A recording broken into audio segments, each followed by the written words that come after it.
Zen and the Art of the Samurai's discussion about energy in the lower dantian, the abdomen, versus no location. Listening with the abdomen, seeing with the abdomen, thinking with the abdomen. Where is the mind? When it is directed to the intention of the opponent, is taken up by them. When it is directed towards a sword, taken up by the sword. When it is directed to the idea of taking down an opponent and striking, taken up by the idea of striking.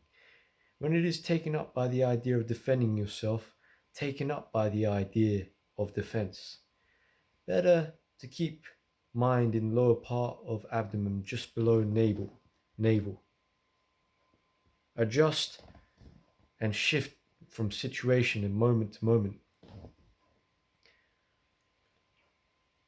Now, there's another discussion. Hoshin means free and running wild, running loose, lost.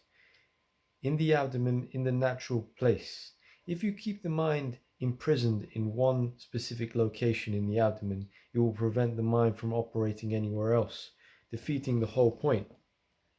If you put it in the right hand, it will be held captive in the right hand, and the rest of the body will be inconvenienced. If you put it in any leg or the eye, the same will occur. Then the remaining part will feel its absence. Where is the mind to be kept at all? Do not try to localize the mind anywhere. Let it fill up the whole body. Let it flow throughout the totality. Use the hands when needed. Use the leg. Use the eyes when needed.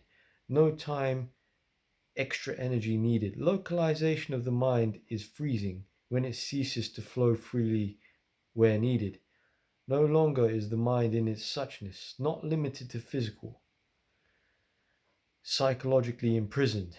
It's deliberate when immediate action is imperative. Have no deliberation, no discrimination. Let it go all by itself, uninhibited, ready to move all by itself. When the mind fills up the whole body, right when mind fills up one side of the body, it's partial. Zen dislikes partialization or localization. When mind is partialized, is when mind doesn't flow freely.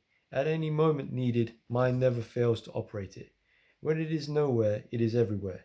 When it occupies 1/10, it is absent in the other 9/10. Let the swordsman discipline himself to let the sword go on its own way, instead of trying to make it go, confined. As long as he is logically minded, he finds his movements always hampered in one way or another. When you relax, you have a slight state of mental suki. Relax and tense at the same time.